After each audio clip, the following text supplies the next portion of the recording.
Je voudrais remercier Monsieur le Haut-Commissaire de m'avoir invité, de m'avoir fait l'honneur de présider cette table ronde. Je voudrais lui dire aussi toute la considération que j'ai pour l'effort de prospective qui, sous la haute autorité de Sa Majesté le Roi, s'efforce de regarder l'avenir. Et je pourrais ajouter sur un mode plus léger que le marin que je suis ne peut qu'être satisfait qu'on fonde ce colloque sur un espace maritime. Alors, avant de passer la parole aux éminents intervenants de ce panel, je voudrais revenir, puisque tout à l'heure vous m'avez privé de mon intervention, je pourrais d'ailleurs vous en remercier, je voudrais revenir sur quelques points. Qui sont d'abord que quand on veut essayer de regarder la situation mondiale aujourd'hui et ce qu'elle sera à l'issue de cette crise, il y a une difficulté parce qu'il faut que nous prenions à la fois en compte ce qui préexistait à la crise et ce que la crise a apporté de nouveau et bien sûr avec l'incertitude même de cette crise elle-même. Je voudrais dire que la crise se traduit par une aggravation d'un certain nombre de situations, notamment les situations géopolitiques, qu'elle est un révélateur des dysfonctionnements qu'on peut constater dans le monde et que, espérons-le, elle apportera des changements positifs. Elle pourrait apporter des changements qui ne le soient pas, mais espérons que ceci sera positif. Nous avons centré tout à l'heure, enfin la première table s'est centrée sur beaucoup des aspects économiques, financiers, sociaux. Je pense qu'il ne faut pas oublier, c'est la première chose importante que je voudrais dire, que les situations politiques peuvent amener des changements très sérieux quand on pense à ce qui se passe avec la Corée du Nord aujourd'hui, ou le conflit au Proche et au Moyen-Orient, l'avenir du Pakistan, etc.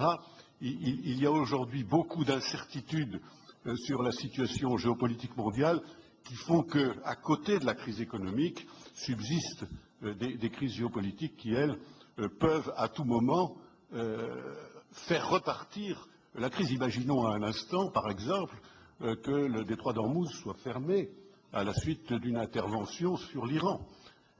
Évidemment, à ce moment-là, si nous avions commencé à sortir de la crise, nous courrons le risque d'y entrer à nouveau. Alors, il y a plusieurs points qui n'ont pas été évoqués sur l'Europe. Je dirais que la situation politique sur le continent européen est à peu près stabilisée, même si on a pu craindre une forme de retour à la guerre froide à cause de ce qui s'est passé entre la Russie et le reste du continent, à propos notamment de la Géorgie, mais également des antimissiles, etc. Mais je pense que la crise a peut-être aidé à ce que cette situation, en fait, cette tension s'atténue.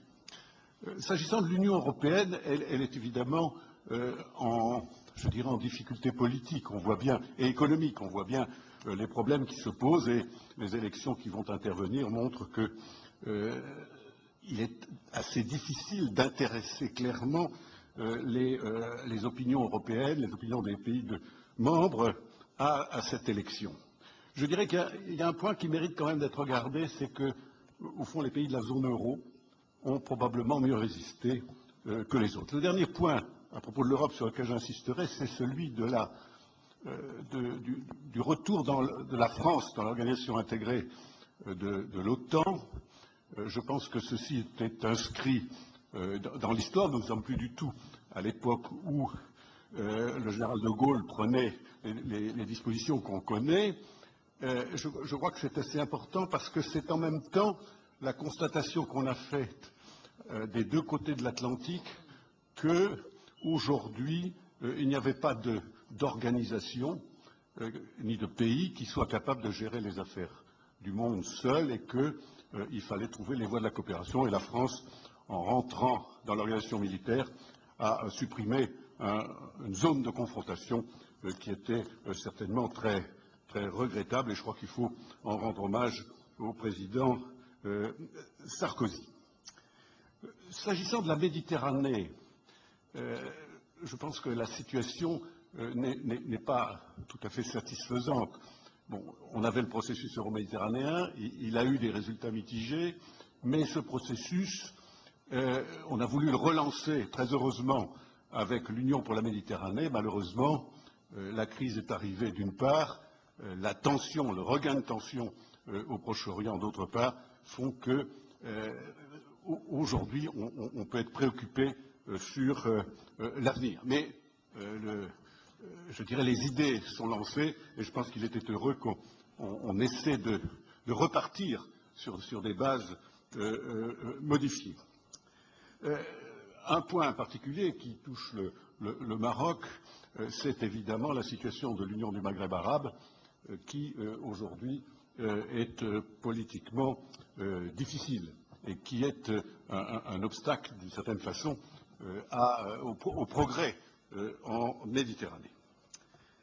Plus généralement, et d'un point de vue géostratégique, je dirais que le centre de gravité du monde, c'est une image que je voudrais donner, qui était sur l'Atlantique pendant la guerre froide, se déplace vers l'Est. Il est, me semble-t-il, aujourd'hui au-dessus du Proche et du Moyen-Orient, et il ira très probablement au-dessus du Pacifique.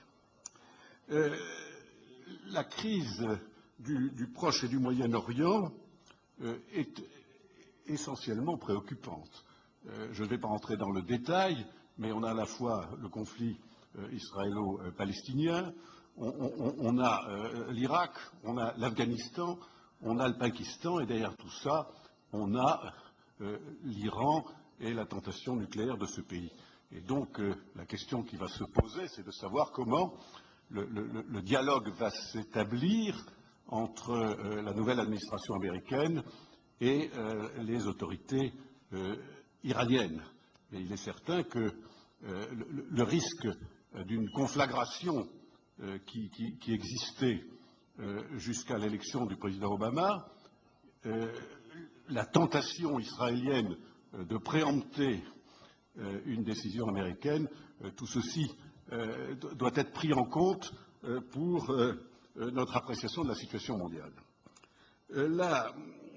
Sur l'Asie, j'ai été très impressionné par l'intervention de M. Wu Jianmin. Il a montré quelle était la vision de la Chine sur l'avenir et j'espère effectivement qu'on ira vers la coopération entre la Chine et le reste du monde. Et c'est d'ailleurs ce qui apparaît aujourd'hui dans ce que nous voyons. Ce qu'il faut bien comprendre, c'est que la Chine, aujourd'hui, n'est pas comparable du tout, là je me mets dans une approche stratégique, à ce qu'était l'Union soviétique.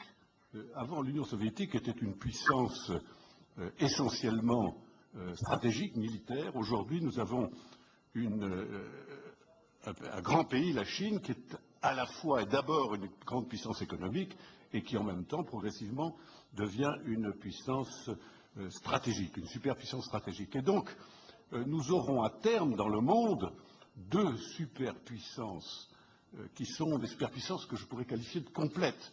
Et à ce moment-là, se posera la question de la coopération ou de la confrontation entre ces deux pays. Je pense que nous ne pouvons pas écarter de notre vision cette perspective, même si aujourd'hui nous voyons bien que tant du côté chinois que du côté américain, les choses sont je dirais à la stabilisation. Bon. La dernière question que je voudrais citer en termes purement géopolitiques, c'est la question nucléaire, qu'il ne faut pas oublier. Nous avions les 5 puissances nucléaires qui étaient les membres permanents du Conseil de sécurité. Bon, il s'y est ajouté Israël à l'évidence, le Pakistan, l'Inde. Maintenant, nous avons la Corée du Nord, elle s'est rappelée à l'opinion publique ces derniers jours, et nous avons la crainte à propos de l'Iran. Alors, est-ce que nous serons capables de gérer cette prolifération, pour l'instant relativement limitée, et est-ce que cette prolifération, enfin cette situation qui résultera des évolutions dans les 5 ou 10 années à venir, fera un monde plus stable ou un monde qui pourrait être confronté à des situations tout à fait dramatiques. Alors, si j'en viens maintenant quelques mots sur la gouvernance mondiale, moi ce qui me frappe, c'est qu'on a une superposition, on a au sommet les Nations Unies et les grandes organisations qui sont liées, le FMI, l'OMC, etc. On a ensuite, on a parlé ce matin du G7, G8, G20. On a après un très grand nombre d'organisations régionales qui ont des vocations multiples, et puis on a les pays eux-mêmes. Au fond, on a une très grande complexité, et je crois qu'il ne sert à rien de lutter contre cette complexité. Il faut que nous jouions avec la flexibilité et en utilisant les organisations qui sont, à un moment donné, les mieux aptes à résoudre les questions qui se posent. Et c'est pour ça que nous ne devons pas hésiter, me semble-t-il, à promouvoir cette idée d'une initiative atlantique, même si nous voyons bien qu'elle va s'ajouter à beaucoup d'organisations, d'initiatives déjà existantes. Quant à la sortie de crise, et ce sera ma conclusion, évidemment, elle va dépendre de la durée et de la profondeur de la crise. Cette crise, elle a des effets sur la stabilité interne des États, elle a des effets sur la montée des extrémismes dans le monde, il peut y avoir des conséquences géopolitiques qui en découlent, on l'a vu dans des très grandes crises mondiales précédentes, et puis il me semble que se pose la question monétaire qui a été soulevée encore récemment par le Brésil et la Chine. Alors, la question qui se pose est de savoir comment on va affronter cette nouvelle perspective mondiale. Est-ce qu'on va aller vers un resserrement des pays sur leurs intérêts, la défense de leurs intérêts, ou est-ce qu'on va aller vers le multilatéralisme, vers la coopération, voire le partenariat? Ce que nous avons entendu ce matin me laisse penser, et ce que je vois moi-même me laisse penser qu'on est plutôt sur une voie de coopération, et la nouvelle présidence américaine, à cet égard, a déjà donné des signes très importants, mais c'est une question fondamentale pour l'avenir. Dans quel type de relations mondiales, de coopération, nous allons nous trouver?